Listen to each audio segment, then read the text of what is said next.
Student, welcome back to the classes. आज हम mums पढ़ने वाले हैं। वायरल इन्फेक्शियस डिजीज़ में हमारा नेक्स्ट टॉपिक है मम्स। ठीक है, मम्स के बारे में हम पढ़ेंगे। आपने देखा होगा कि कभी कभी बच्चे के कान में, ठीक है, बच्चों के कान के नीचे या चीक्स के साइड में स्वेलिंग आ जाती है, फेस थोड़ा पफ़ी दिखाई देता है और पेशेंट को फीवर और पेन भी होता है। तो आपने देखा होगा कि कभी कभी बच्चे के कान के नीचे या चीक्स के साइड में स्वेलिंग आ जाती है, फेस थोड़ा पफ़ी दिखाई देता है और पेशेंट को फीवर और पेन भी होता है। ऐसी कंडीशन में हमें मम्स के बारे में सोचना चाहिए। मम्स एक कंटीजियस वायरल डिज़ीज़ है। मम्स क्या है? मम्स एक कंटीजियस वायरल डिज़ीज़ है। ठीक है, इसका मेन इफ़ेक्ट कहाँ पर होता है? सलेवरी ग्लैंड पर होता है। इसका मेन इफ़ेक्ट सलेवरी ग्लैंड पर होता है, specially parotid gland. Salivary gland में भी कहाँ? पैरोटिड ग्लैंड में। ठीक है, वहाँ पर मेन इसका इफ़ेक्ट होता है। इसीलिए मम्स का सबसे कैरेक्टरिस्टिक साइन है पेनफुल स्वेलिंग ऑफ वन और बोथ पैरोटिड ग्लैंड। ठीक है, मम्स की कैरेक्टरिस्टिक में क्या है? वो दोनों पैरोटिड ग्लैंड को या फिर एक पैरोटिड ग्लैंड में होती है। ठीक है, अब मम्स क्या है? वायरल इन्फेक्शन है। वायरल इन्फेक्शन कहाँ पर कॉज होता है? पैरोटिड ग्लैंड में। और फिर क्या कॉज करता है? स्वेलिंग। ठीक है, तो आज हम मम्स में यही सब पढ़ने वाले हैं। तो डेफिनेशन से स्टार्ट करते हैं। Mumps is an acute contagious viral disease caused by mumps virus. Characteristic इसकी क्या है? Characterized mainly by swelling and tenderness of one और बोथ पैरोटिड सैलिवरी ग्लैंड। इसकी कैरेक्टरिस्टिक क्या है? वन और बोथ पैरोटिड ग्लैंड। ठीक है, वन और बोथ पैरोटिड ग्लैंड। इसकी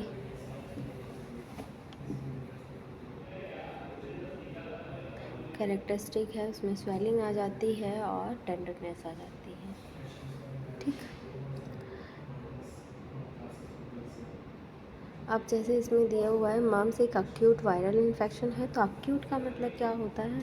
हमने पहले भी कई बार हमने अक्यूट पढ़ा हुआ है। अक्यूट का मतलब होता है कि डिजीज़ रिलेटिवली शॉर्ट पीरियड में डेवलप होती है ना, सडन ऑनसेट होता है उसका। ठीक है, कंटीजियस का मतलब होता है कि इन्फेक्शन पर्सन से दूसरे पर्सन में स्प्रेड हो सकती है। कंटीजियस का मतलब क्या होता है? एक पर्सन से दूसरे पर्सन में स्प्रेड हो सकती है। और इसका मेन फीचर है पैरोटिड ग्लैंड की स्वेलिंग। और इसका मेन फीचर क्या है? पैरोटिड ग्लैंड की स्वेलिंग। जैसे सपोज एक 8 ईयर चाइल्ड है, ठीक है, और उस चाइल्ड को फीवर है 2 to 3 डेज़ में, हाँ, आफ्टर 2 to 3 डेज़ उसको उसके कान के नीचे चीक्स के एरिया में स्वेलिंग आ गई। ठीक है, 2 से 3 दिन बाद उसके कान के नीचे चीक्स के एरिया में क्या हुआ? स्वेलिंग आ गई। पहले उसको क्या था? फीवर था। फिर उसके 2-3 दिन बाद उसको चीक्स और कान के नीचे उसकी स्वेलिंग आ गई। ठीक है, च्यूइंग करने में पेन हो रहा है। और ऐसे केस में मम्स एक इम्पॉर्टेंट पॉसिबिलिटी हो सकती है। ऐसे केसेस में क्या होता है कि मम्स एक इम्पॉर्टेंट पॉसिबिलिटी हो सकती है। तो अब आते हैं इसके कॉजेज़ पे, कॉजेज़ एंड कॉजेटिव एजेंट इसमें। ठीक है, तो पहला कॉजेज़ देखते हैं। मम्स की वजह से होता है। किसकी वजह से होता है? मम्स की वजह से होता है। और इसके वायरस का नाम क्या है? Mums virus. मम्स वायरस की वजह से मम्स होता है। ठीक है, ये एक आरएनए वायरस है। मम्स क्या है? एक आरएनए वायरस है।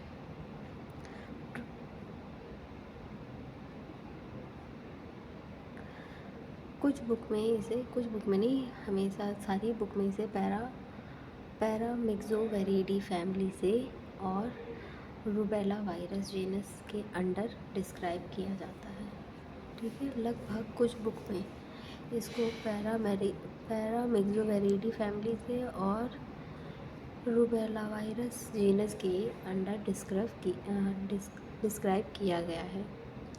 करंट वायरल टैक्सोनोमी में मम्स वायरस को ऑर्थो रूबेला वायरस जीनस में क्लासिफाई किया गया है। अगर करंट वायरल टैक्सोनोमी में मम्स वायरस की बात करें तो इसे ऑर्थो रूबेला वायरस जीनस में क्लासिफाई किया गया है। ये आपके एग्ज़ाम के लिए बहुत ज़रूरी है, आप लोग इसे याद करके रखिएगा। ठीक है,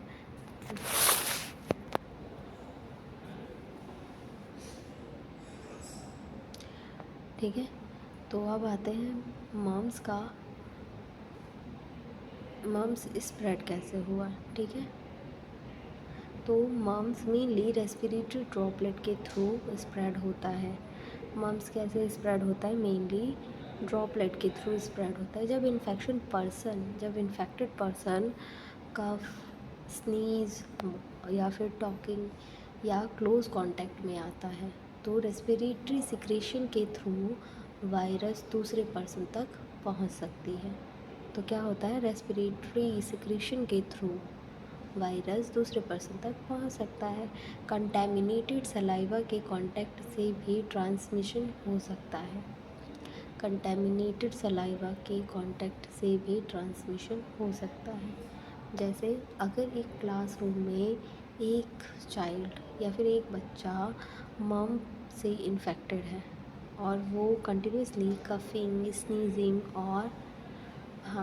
स्नीजिंग टॉकिंग क्लोज कांटेक्ट से बना हुआ है, मतलब कंटिन्यू कर रहा है, तो इससे क्या होगा? दूसरे चिल्ड्रन के बहुत क्लोज है, ठीक है, तो इन्फेक्शन स्प्रेड का रिस्क बढ़ सकता है।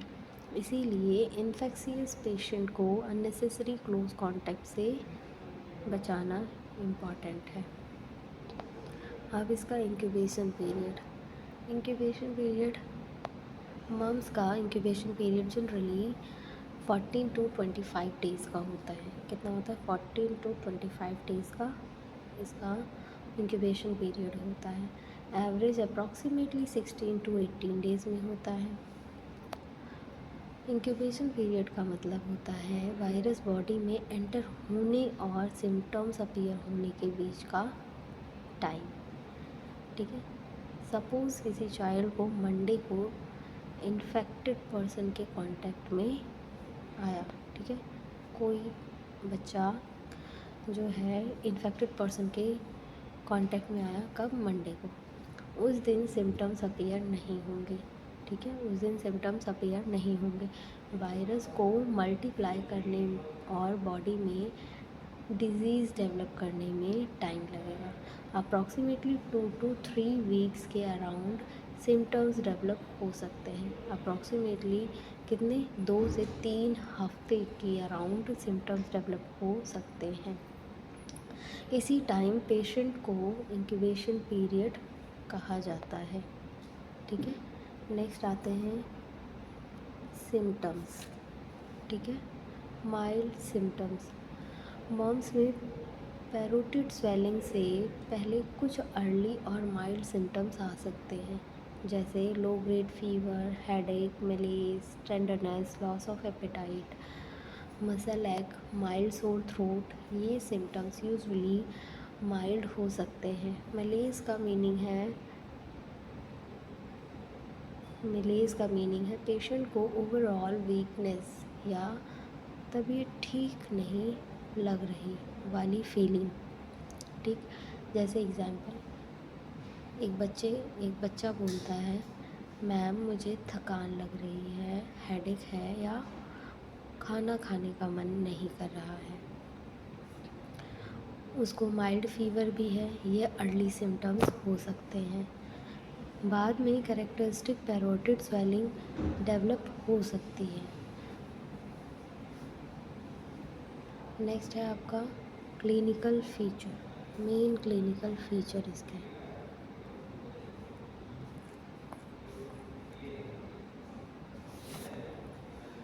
तो इसमें है पैरोटिड ग्लैंड स्वेलिंग, मतलब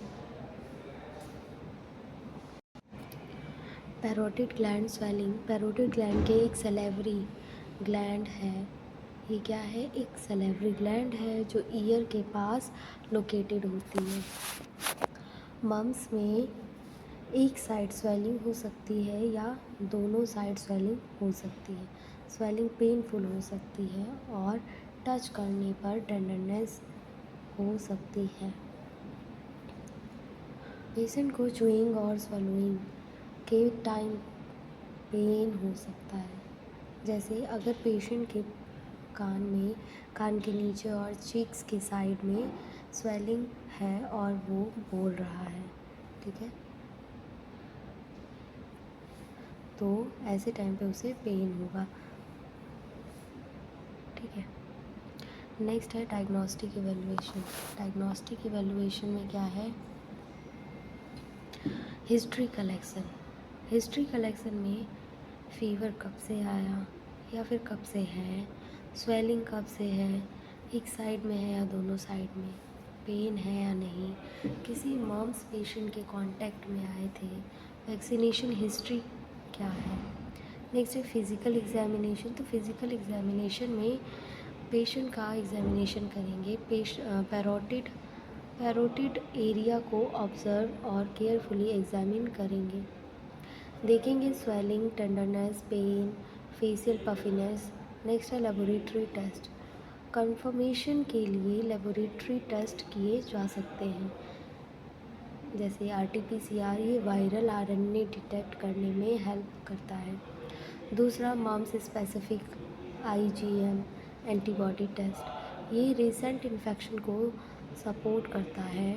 वायरल कल्चर भी पॉसिबल है, लेकिन रूटीन प्रैक्टिस में कॉमनली प्रीफर्ड टेस्ट नहीं है, ठीक है। नेक्स्ट है सैंपल टेस्टिंग। क्लिनिकल सिचुएशन के अकॉर्डिंग सलाइवा, बकल और थ्रोट रिलेटेड स्पेसिमेन से की जा सकती है। इमेजिंग नॉर्मली अनकॉम्प्लिकेटेड मॉम्स में इमेजिंग की ज़रूरत नहीं होती, लेकिन अगर कॉम्प्लिकेशन का सस्पिशन हो तो अल्ट्रासाउंड, MRI एट्सेट्रा सिचुएशन के अकॉर्डिंग यूज़ किए जा सकते हैं। अब आते हैं मैनेजमेंट में। तो मैनेजमेंट, मॉम्स जनरली एक सेल्फ लिमिटिंग वायरल डिजीज़ है। मॉम्स क्या है? जनरली एक सेल्फ लिमिटिंग वायरल डिजीज़ है। सेल्फ लिमिटिंग का मतलब बॉडी का इम्यून सिस्टम इन्फेक्शन को ग्रेजुअली कंट्रोल कर लेता है, इसीलिए ट्रीटमेंट का मेन एम होता है सिम्टम्स को कंट्रोल करना और कॉम्प्लिकेशन को प्रिवेंट करना। Management include adequate rest, adequate hydration, patient को प्रॉपर रेस्ट देना चाहिए, पेशेंट को प्रॉपर सफिशिएंट फ्लूइड देने चाहिए, जैसे वाटर, ORS और soup, other suitable fluids. Soft diet, अगर च्यूइंग पेनफुल है तो सॉफ्ट फूड देने चाहिए।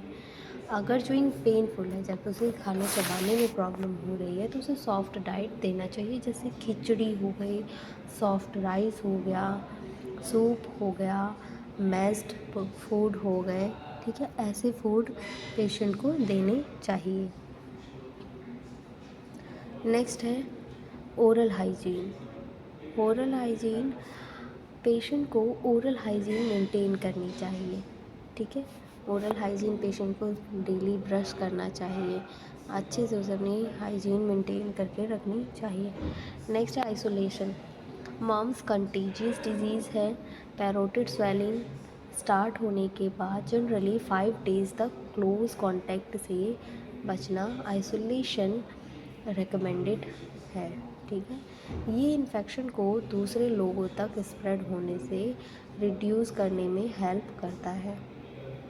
नेक्स्ट है ट्रीटमेंट की बात करते हैं अब। तो ट्रीटमेंट है आपका सिम्टोमेटिक, मतलब सिम्टम्स के अकॉर्डिंग ही ट्रीटमेंट किया जाएगा। मम्स के लिए generally specific routine antiviral treatment available है, रिकमेंडेड नहीं है, ठीक है। इसीलिए ट्रीटमेंट मेनली सिम्टोमेटिक ट्रीटमेंट होता है।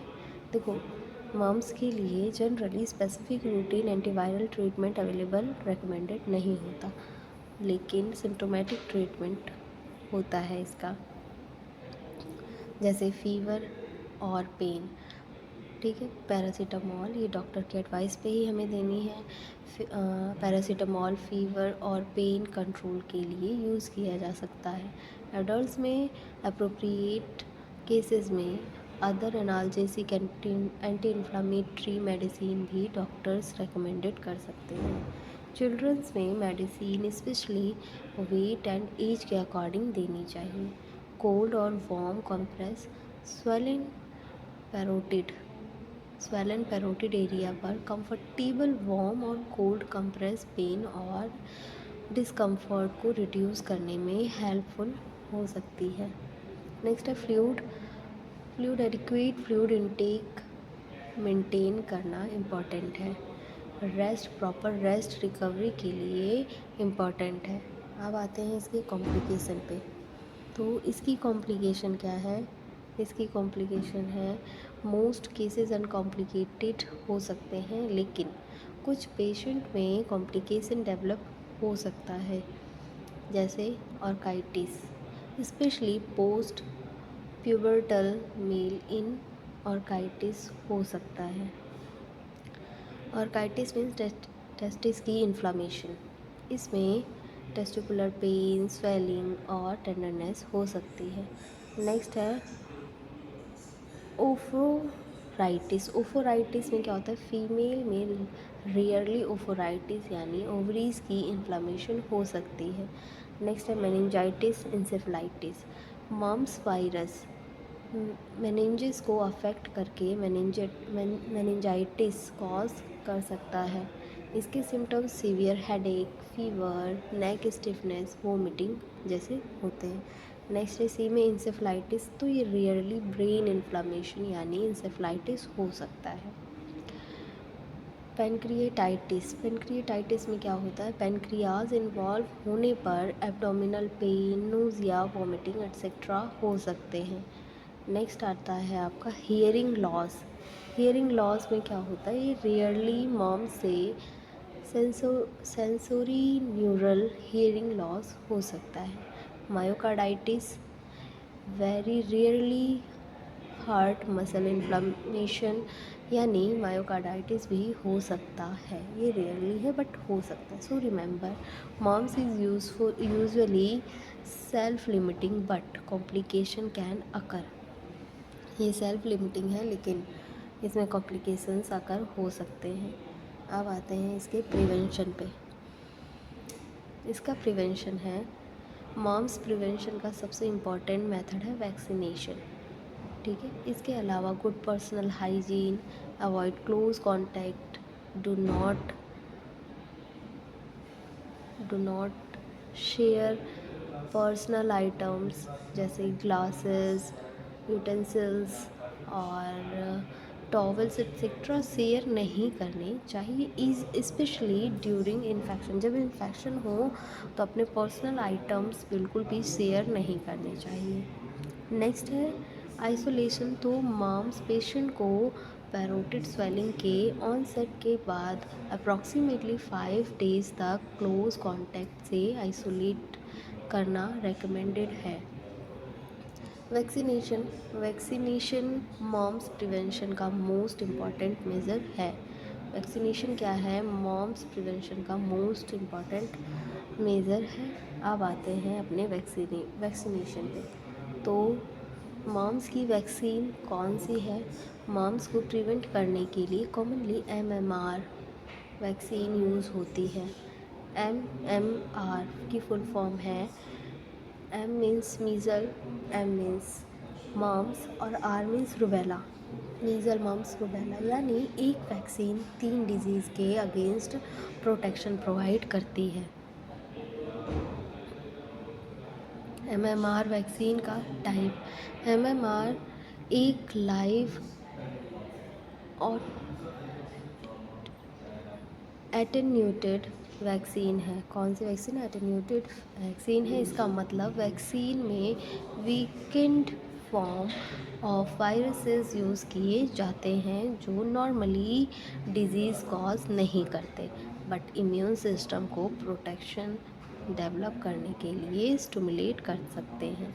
इसका शेड्यूल है रूटीन चाइल्डहुड इम्यूनाइजेशन कॉन्टेस्ट में इंडिया के नेशनल इम्यूनाइजेशन शेड्यूल में MR vaccine measles rubella 9 to 12 month और 16 to 24 मंथ पर दी जाती है। ठीक है, तो हम बात कर रहे थे एमआर वैक्सीन। ठीक है, तो एमआर वैक्सीन मम्स कंपोनेंट नहीं होता। ठीक है, एमआर वैक्सीन में मम्स कंपोनेंट नहीं होता। मम्स प्रोटेक्शन के लिए एमएमआर वैक्सीन रिक्वायर्ड होती है, जो इंडिया में मैनी सेटिंग्स में प्राइवेट वैक्सीनेशन शेड्यूल्स के थ्रू अवेलेबल है। Exact schedule age previous vaccination और लोकल नेशनल रिकमेंडेशन के अकॉर्डिंग फॉलो किया जाता है। ये कॉमनली यूज्ड एमएमआर शेड्यूल्स है। ठीक है, तो एमएमआर का मैंने फुल फॉर्म भी आपको बताया। ठीक है, ये मीज़ल मम्स रूबेला और एमआर मम्स, इसमें जो एमआर वैक्सीन है इसमें मम्स नहीं होता। इसके लिए मम्स के लिए एमएमआर वैक्सीनेशन की ज़रूरत होती है।